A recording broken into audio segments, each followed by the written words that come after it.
Seja bem-vindo ao canal Bíblia na Voz. Para receber nossos vídeos, faça sua inscrição e ative o sininho. Ajude com seu like para que a palavra chegue a mais pessoas. Espero que goste do vídeo e deixe seu comentário. Evangelho de Mateus, capítulo 1. Esta é a árvore genealógica de Jesus Cristo, filho de Davi, filho de Abraão.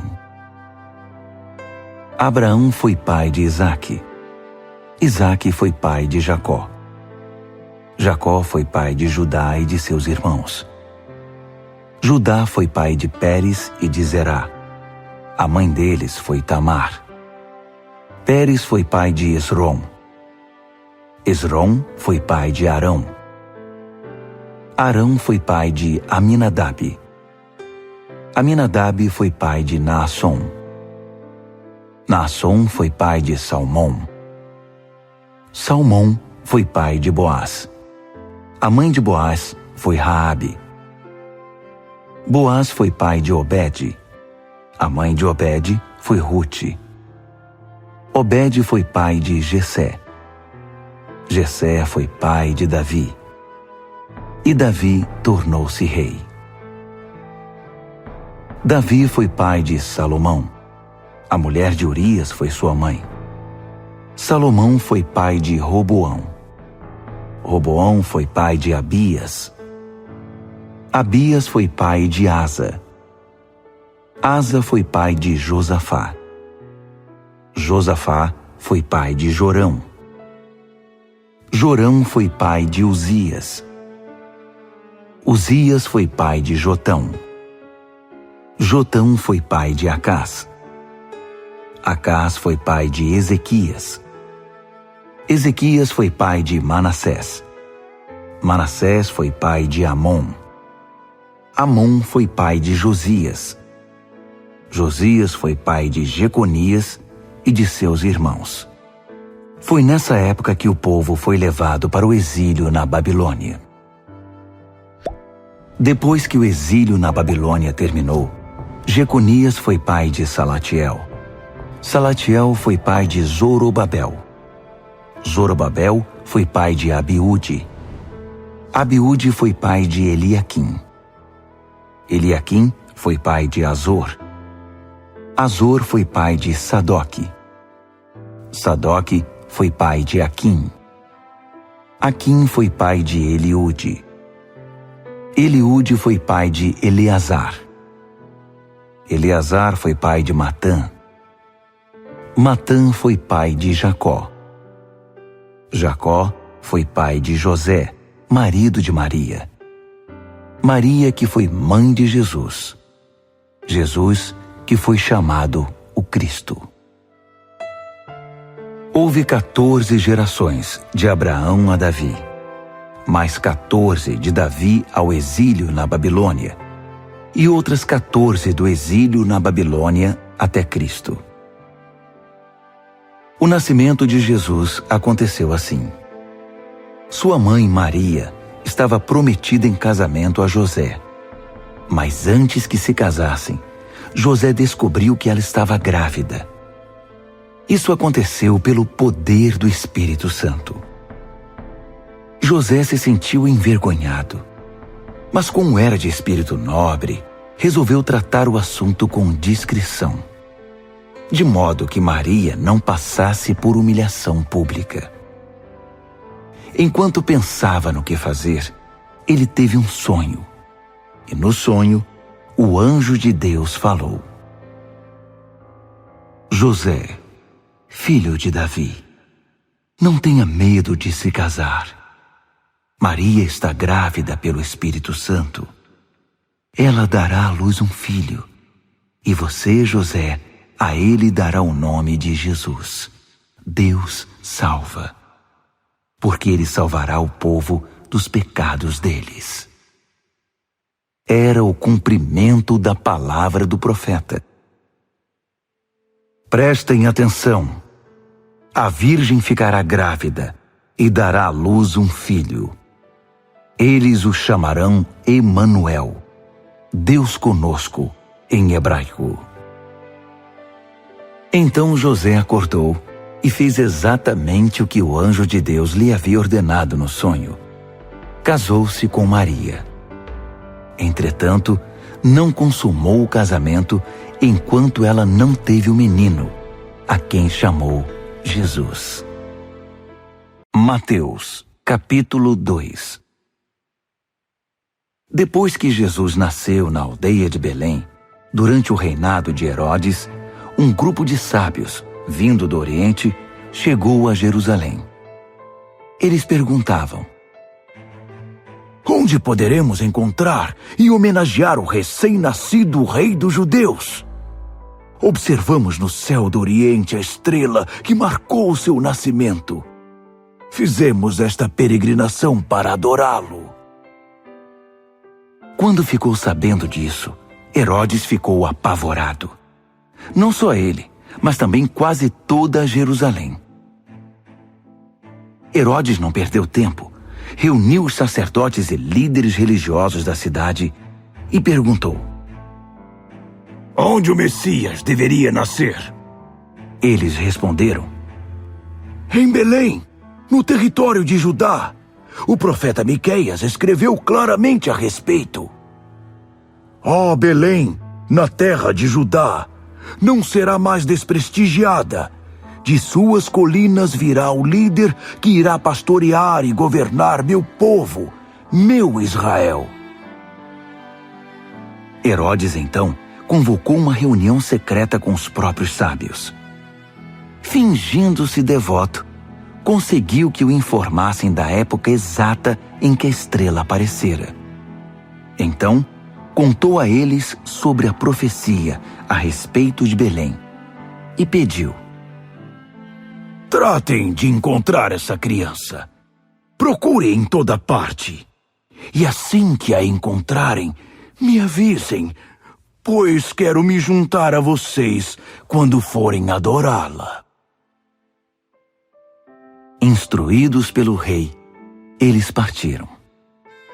Logo depois a estrela apareceu outra vez, a mesma que eles tinham visto no céu do Oriente. Ela os guiou até o lugar em que estava a criança. Eles mal podiam conter a alegria. Estavam no lugar certo. Haviam chegado na hora exata. Entraram na casa e viram o bebê nos braços de Maria, sua mãe.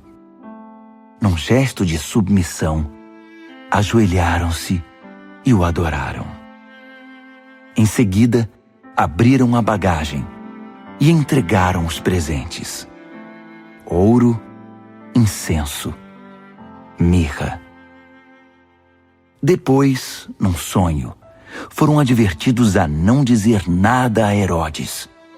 Por isso, na hora de voltar para a sua terra, tomaram outro caminho e partiram sem ser vistos. Depois que os sábios partiram, o anjo de Deus apareceu outra vez a José num sonho e ordenou: levante-se, pegue o bebê e sua mãe e fujam para o Egito. Fiquem lá até que recebam notícias. Herodes está perseguindo a criança e quer matá-la. José obedeceu. Na escuridão da noite, levantou-se e pegou o bebê e sua mãe.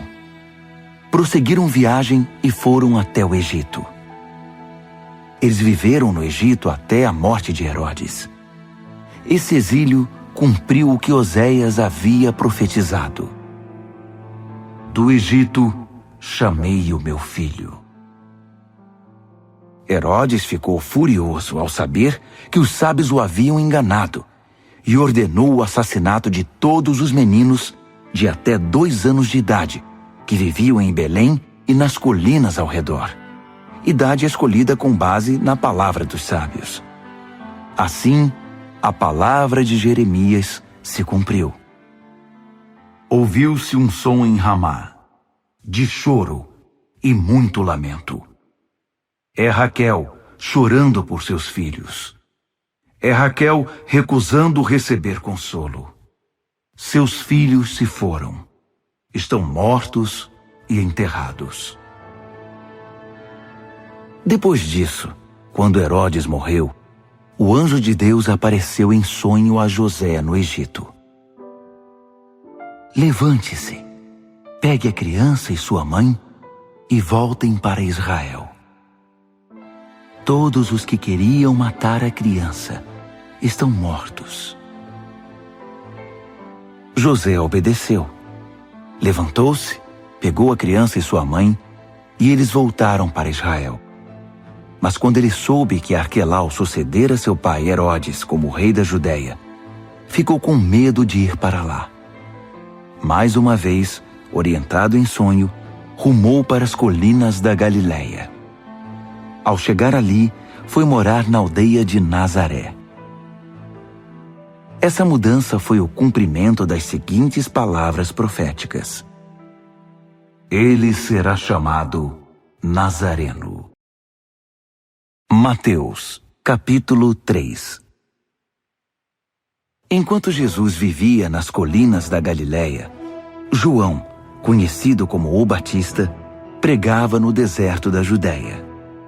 Sua mensagem era simples e dura, como o deserto que o cercava. Mudem de vida! O reino de Deus está aqui! João e sua mensagem estavam autorizados pela profecia de Isaías. Trovão no deserto. Preparem-se para a chegada de Deus. Tornem o caminho plano e reto. João vestia uma túnica de pelo de camelo amarrada à cintura por uma tira de couro. Alimentava-se de gafanhotos e mel silvestre. O povo de Jerusalém, da Judéia e da região ao redor do Jordão acorria para ouvi-lo e vê-lo. Ali no Rio Jordão, os que confessavam seus pecados eram batizados para uma vida transformada. Quando João soube que um grupo de saduceus e fariseus estava interessado no batismo, que parecia ter virado moda, ele esbravejou: Raça de serpentes! O que vocês pretendem rastejando até o rio? Acham que um pouco d'água nessa pele de cobra vai fazer alguma diferença? É a vida de vocês que precisa mudar, não a pele. E não pensem que vocês podem melhorar a situação invocando Abraão como pai. Ser descendente de Abraão não ajuda nesse caso. Os descendentes de Abraão são muitos. Mas até destas pedras, Deus pode fazer descendentes de Abraão. O que conta mesmo é a vida. A vida de vocês mostra frutos. Se estiver como madeira morta, só serve para o fogo. Eu batizo vocês aqui no rio para mudar essa velha vida na vida no reino. Mas o mais importante ainda está por vir. O protagonista deste drama, perante o qual sou apenas um figurante, acenderá a vida do reino em vocês. Um fogo interior, o Espírito Santo dentro de vocês, operando a mudança de dentro para fora. Ele vai limpar a casa, fará uma varredura completa na vida de vocês. Tudo o que for autêntico será posto no lugar certo, na presença de Deus. O que for contrário à verdade será jogado fora com um lixo para ser queimado. Certo dia, tendo chegado da Galileia, Jesus foi ao Rio Jordão. Ele queria que João o batizasse. João fez objeção. Como assim? Eu é que deveria ser batizado, não você. Mas Jesus insistiu. Você tem de fazer isso. Deus trabalhou todos estes séculos, preparando tudo para que este batismo acontecesse. Então João o batizou. Assim que Jesus saiu da água, os céus se abriram. E ele viu o Espírito de Deus, à semelhança de uma pomba, descendo e pousando nele. Com a visão do Espírito, ouviu-se uma voz: Este é o meu filho, escolhido e marcado pelo meu amor, a alegria da minha vida. Mateus, capítulo 4. A seguir, Jesus foi levado pelo Espírito para o deserto. Era a hora da prova, e o diabo é quem iria testá-lo. Jesus preparou-se para a prova, jejuando 40 dias e 40 noites.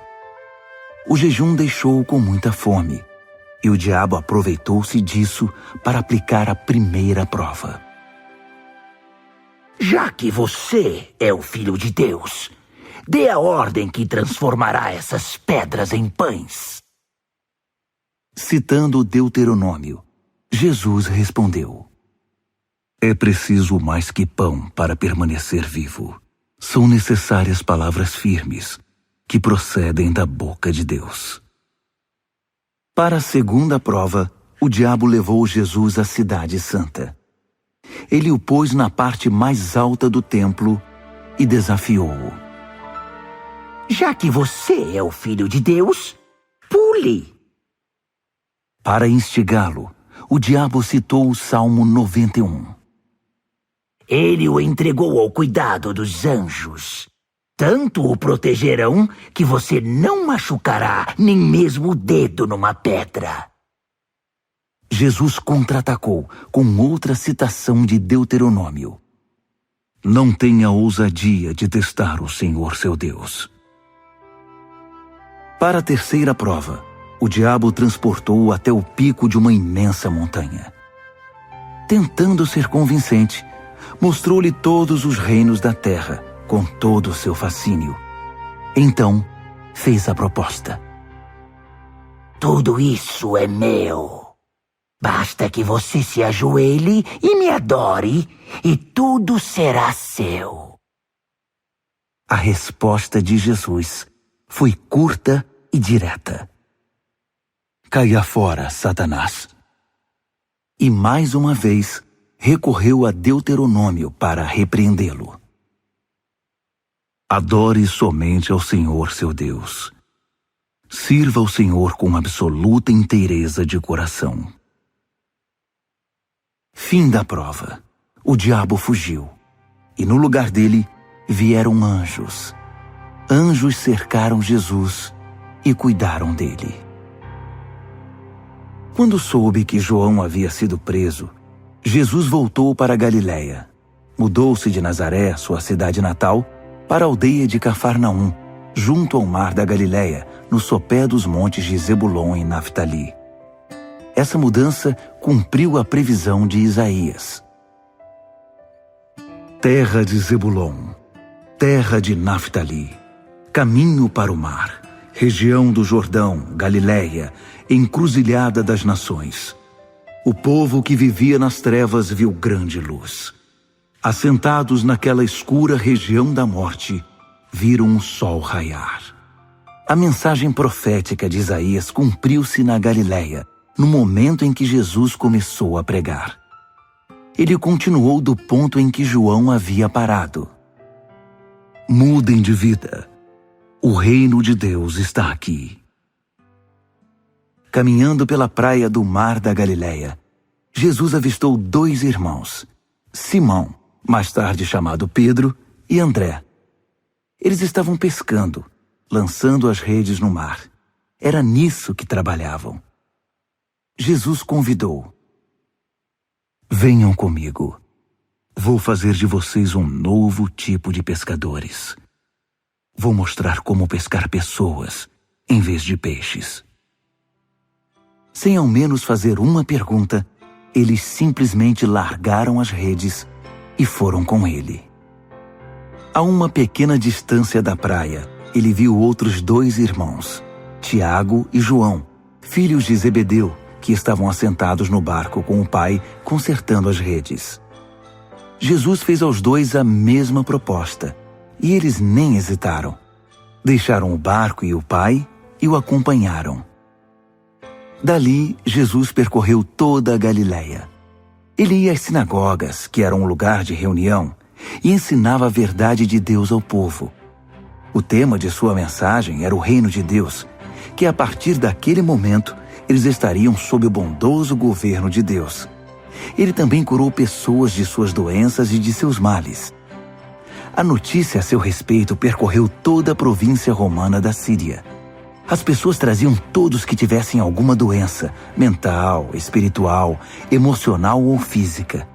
Jesus curou todos eles. Mais e mais pessoas vinham para um grande encontro. Além daqueles da Galileia, multidões vieram das 10 cidades ao redor do mar da Galileia, outros de Jerusalém e da Judéia, e outros ainda de além do Jordão. Mateus, capítulo 5. Quando percebeu que seu ministério começava a atrair multidões imensas, Jesus subiu a uma montanha. Solicitou aos que estavam aprendendo com ele que o acompanhassem. Quando chegaram a um lugar bem tranquilo, ele se assentou e começou a ensinar aos seus companheiros de caminhada. Abençoados são vocês, que nada mais têm para oferecer, quando vocês saem de cena, a mais de Deus e do seu governo. Abençoados são vocês, que sofrem por terem perdido o que mais amavam. Só assim poderão ser abraçados por aquele que é o amor supremo. Abençoados são vocês, que se contentam com o que são, nem mais nem menos. Assim, vocês se verão como os orgulhosos donos de tudo que não pode ser comprado. Abençoados são vocês, que sentem fome de Deus. Ele é comida e bebida, é alimento incomparável. Abençoados são vocês, que se preocupam com o bem-estar dos outros. Na hora em que precisarem de ajuda, também receberão cuidado. Abençoados são vocês, que puseram em ordem seu mundo interior, com a mente e o coração no lugar certo. Assim vocês poderão ver Deus no mundo exterior. Abençoados são vocês, que conseguem mostrar que cooperar é melhor que brigar ou competir. Desse modo, irão descobrir quem vocês realmente são e o lugar que ocupam na família de Deus. Abençoados são vocês, cujo compromisso com Deus atrai perseguição. A perseguição os fará avançar cada vez mais no reino de Deus. E isso não é tudo. Considerem-se abençoados sempre que forem agredidos, expulsos ou caluniados para me desacreditar. Isso significa que a verdade está perto de vocês o suficiente para os consolar. Consolo que os outros não têm. Alegrem-se quando isso acontecer. Comemorem, porque ainda que eles não gostem disso, eu gosto. E os céus aplaudem, pois sabem que vocês estão em boa companhia. Meus profetas e minhas testemunhas sempre enfrentaram essa mesma dificuldade. Permitam-me dizer por que vocês estão aqui. Vocês estão aqui para ser o sal que traz o sabor divino à terra. Se perderem a capacidade de salgar, como as pessoas poderão sentir o tempero da vida dedicada a Deus? Vocês não terão mais utilidade e acabarão no lixo. Há uma outra maneira de dizer a mesma coisa. Vocês estão aqui para ser luz, para trazer as cores de Deus ao mundo. Deus não é um segredo a ser guardado. Vamos torná-lo público, tão público quanto uma cidade num plano elevado. Se faço de vocês portadores da luz, não pensem que é para escondê-los debaixo de um balde virado. Quero posicioná-los onde todos possam vê-los. Agora que estão no alto do morro, onde todos conseguem enxergá-los, tratem de brilhar. Mantenham sua casa aberta, que a generosidade seja a marca da vida de vocês. Mostrando-se acessíveis aos outros, vocês motivarão as pessoas a se aproximar de Deus, o generoso Pai do céu. Não pensem, nem por um instante, que eu vim anular as Escrituras, a lei de Deus ou os profetas. Não estou aqui para anular, mas para cumprir. Estou reposicionando as coisas, ajuntando-as no quadro geral para que fiquem no devido lugar. A lei de Deus é mais real e duradoura que as estrelas do céu, e que o chão debaixo dos nossos pés. Depois que as estrelas desaparecerem e a terra for consumida pelo fogo, a lei de Deus ainda estará viva e operante. Se alguém considerar de pouca importância, mesmo um menor item na lei de Deus, estará diminuindo apenas a si mesmo. Levem-na a sério, mostrem o caminho para os outros e terão um lugar de honra no reino. Se a conduta de vocês não for mais correta do que a dos fariseus, vocês não preencherão nem o requisito básico para entrar no reino de Deus. Vocês conhecem bem o mandamento dos antigos: não matarás, pois afirmo que qualquer que guarde rancor de um irmão é culpado de assassinato. Chame um irmão de idiota e você corre o risco de parar num tribunal. Chame sua irmã de burra e estará no limiar do inferno. O simples fato moral é que palavras matam. É assim que eu quero que vocês se conduzam. Se alguém estiver no local do culto, prestes a fazer uma oferta, e de repente se lembrar de que um amigo tem algum ressentimento contra ele, deixe de lado a oferta, saia imediatamente, procure o amigo e conserte a situação. Depois de fazer isso, então poderá voltar e oferecer seu culto a Deus. Se você estiver na rua e um velho inimigo se aproximar, não hesite um segundo sequer. Tome a iniciativa de consertar a situação com ele. Afinal, se deixar que ele faça o primeiro movimento, sabendo como ele é, provavelmente você irá parar no tribunal ou mesmo na cadeia. Se isso acontecer, você terá de pagar uma bela multa para sair de lá. Vocês também conhecem este mandamento: não vá para a cama com quem é casado, mas não pensem que terão preservado a sua virtude simplesmente porque não foram para a cama. De fato, o coração pode ser corrompido pelo desejo ardente, ainda mais rapidamente que o corpo. Aqueles olhares maliciosos que parecem passar despercebidos também corrompem. Não finjam que isso é fácil. Se querem viver uma vida moralmente pura, façam o seguinte: seguem um olho direito assim que o apanhar num olhar malicioso. É preciso escolher entre viver com um olho só ou sofrer o juízo de ser lançado num depósito de lixo moral. Se for preciso, amputem a mão direita para que ela não se erga contra ninguém. É melhor ter um membro amputado que sofrer o juízo de ter o corpo inteiro jogado no lixo.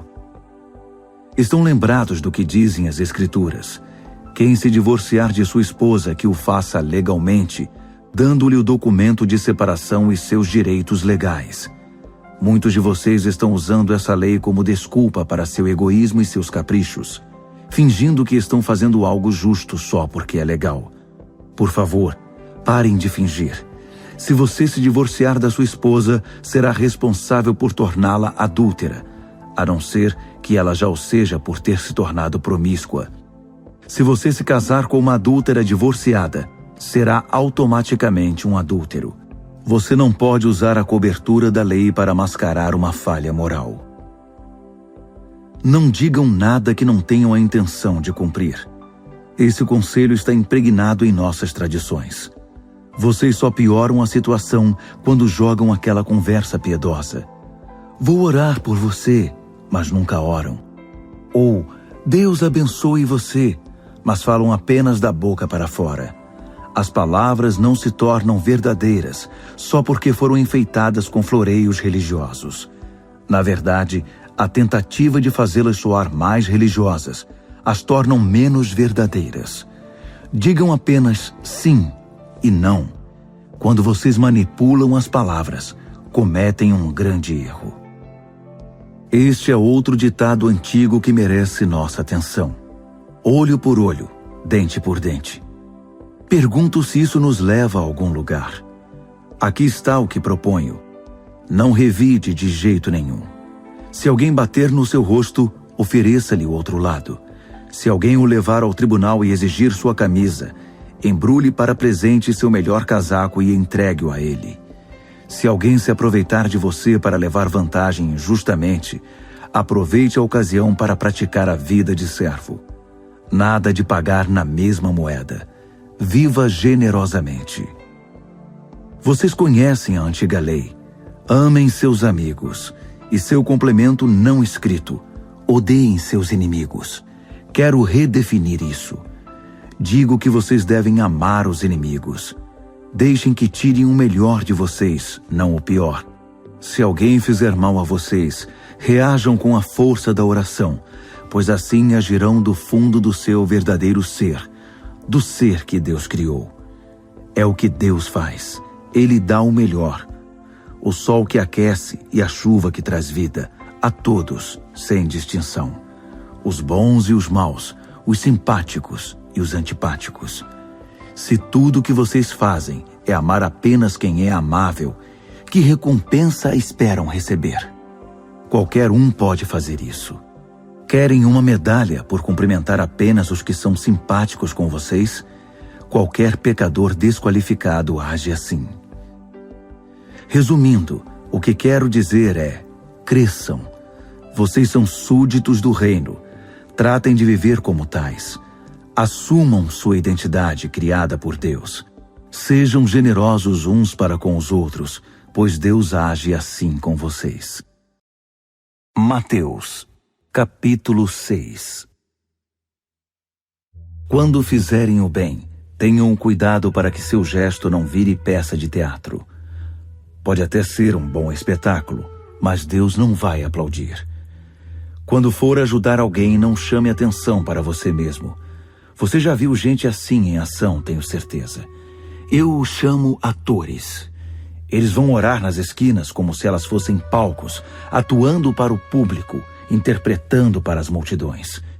Eles recebem aplausos, sim, mas é tudo o que conseguirão. Quando você ajudar alguém, não pense na impressão que vai causar. Apenas ajude com simplicidade e discrição. É assim que Deus, que o criou com todo amor, faz. Ele age nos bastidores para ajudar você.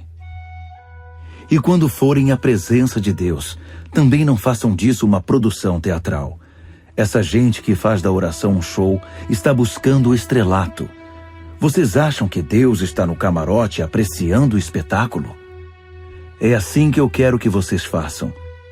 Encontrem um local tranquilo e isolado, de modo que não sejam tentados a interpretar diante de Deus. Apenas fiquem lá, tão simples e honestamente quanto conseguirem. Desse modo, o centro da atenção será Deus, não vocês, e vocês começarão a perceber sua graça. O mundo está cheio de pessoas que se julgam guerreiros de oração, mas que nem sabem o que é orar. Utilizam-se de fórmulas, programas, conselhos e técnicas de vendas para conseguir o que querem de Deus. Não façam essa asneira. Vocês estão diante do Pai, e Ele sabe de que estão precisando, melhor que vocês mesmos. Com um Deus assim, que os ama tanto, vocês podem orar de maneira muito simples. Deste modo: Nosso Pai do céu, revela-nos quem Tu és. Dá um jeito neste mundo. Faz o que é melhor, tanto aí em cima quanto aqui embaixo.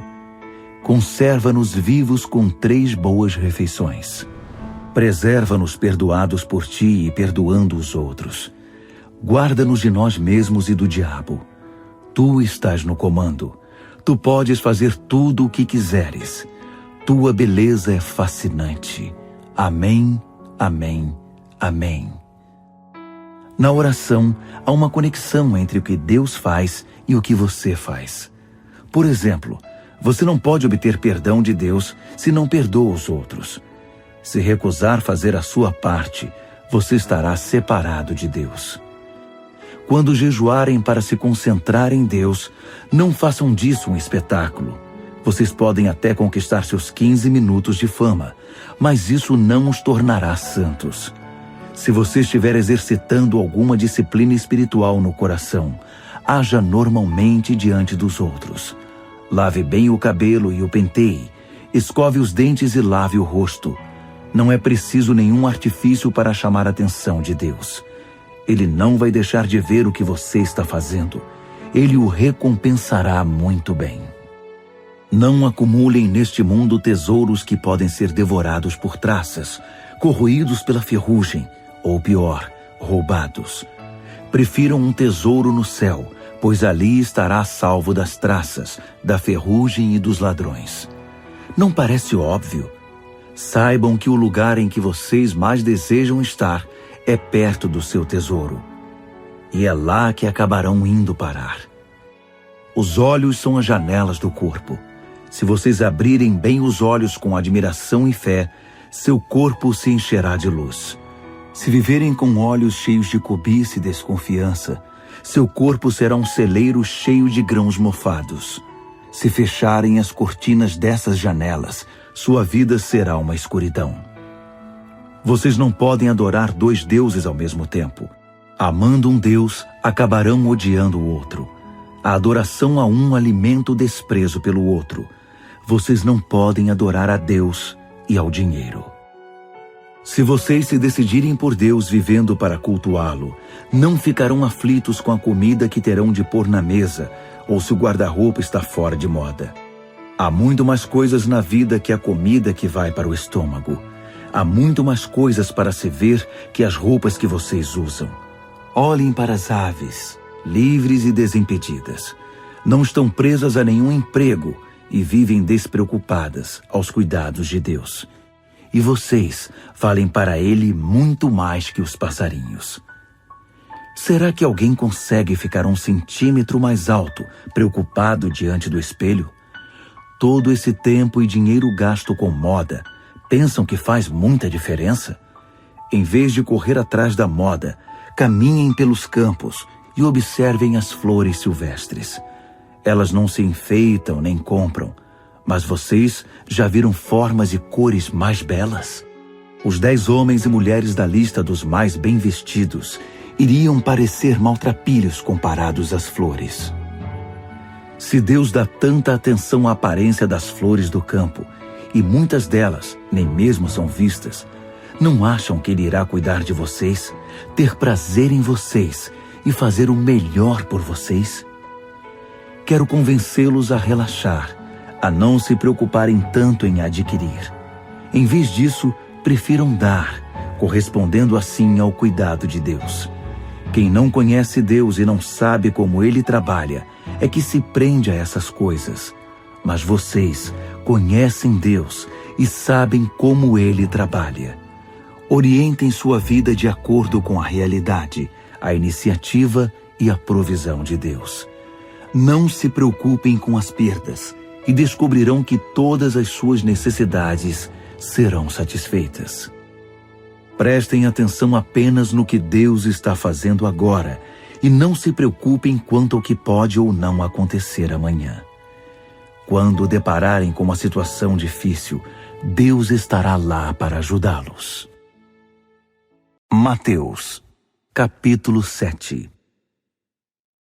Não bombardeiem de críticas as pessoas quando elas cometem um erro, a menos que queiram receber o mesmo tratamento.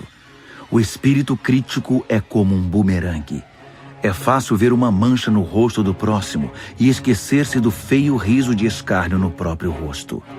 Vocês têm o cinismo de dizer: deixe-me limpar o seu rosto, quando o rosto de vocês está distorcido pelo desprezo. Isso também é teatro, é fazer o jogo do sou mais santo que você, em vez de simplesmente viver a vida. Tire o cinismo do rosto e então você poderá oferecer uma toalha ao seu próximo para que ele também limpe o rosto. Não desrespeitem o sagrado. Gracejos e tolices não agradam a Deus. Não reduzam os santos mistérios a frases de efeito. Na tentativa de sobressair e de agradar, você pode usar esses subterfúgios, mas estará abrindo a porta para o sacrilégio. Não barganhem com Deus. Sejam objetivos. Peçam aquilo de que estão precisando. Não estamos num jogo de gato e rato, nem de esconde-esconde. Se seu filho pedir pão, você o enganaria com serragem? Se pedir peixe, iria assustá-lo com uma cobra viva servida na bandeja? Maus como são, vocês não pensariam em algo assim, pois se portam com decência, pelo menos com seus filhos. Não acham então que o Deus que os criou com amor fará ainda melhor? Aqui está um guia simples e objetivo de conduta. Pergunte a você mesmo o que quer que os outros façam a você, e então faça o mesmo a eles. Na verdade, nisso se resumem a lei e os profetas. Não procurem atalhos para Deus. O mercado está transbordando de fórmulas fáceis e infalíveis para uma vida bem-sucedida que podem ser aplicadas em seu tempo livre. Não caiam nesse golpe, ainda que multidões o recomendem. O caminho para a vida, para Deus, é difícil e requer dedicação total. Tomem cuidado com os pregadores muito sorridentes. A sinceridade deles é fabricada. Eles não perderão nenhuma oportunidade para depenar vocês. Não fiquem impressionados com o carisma. Procurem o caráter. Importa o que os pregadores são, não o que dizem. Um líder de verdade jamais irá explorar as emoções ou as economias do povo. As árvores doentes com seus frutos podres serão cortadas e queimadas. Saber a senha correta, por exemplo, Senhor, Senhor, não levará vocês a nenhum lugar comigo. O que se requer é a obediência, é fazer o que meu Pai deseja. Posso até ver a cena. No juízo final, milhares vindo em minha direção e se justificando. Senhor, nós pregamos a mensagem, expulsamos demônios e todos diziam que nossos projetos eram patrocinados por Deus. Sabem o que eu vou responder? Vocês perderam a oportunidade. Tudo o que fizeram foi me usar para virarem celebridades. Vocês não me impressionam nem um pouco. Fora daqui. As palavras que digo não são meros adendos ao seu estilo de vida, como a reforma de uma casa que resulta em melhora de padrão. Elas são o próprio alicerce, a base de sua vida. Se vocês puserem essas palavras em prática, serão como pedreiros competentes que constroem sua casa sobre a solidez da rocha. A chuva cai, o rio avança e o vento sopra forte, mas nada derruba aquela construção. Ela está fundamentada na rocha. Mas se vocês usarem minhas palavras apenas para fazer estudo bíblico, sem nunca aplicá-las à própria vida, não passarão de pedreiros tolos que constroem sua casa sobre a areia da praia. Quando for atingida pela tempestade e pelas ondas, ela irá desmoronar como um castelo de areia. Quando Jesus concluiu seu discurso, a multidão o aplaudiu. Eles nunca tinham ouvido um ensino assim. Era óbvio que ele vivia o que pregava, em contraste com os líderes religiosos do povo. Foi a melhor aula que eles já tinham ouvido.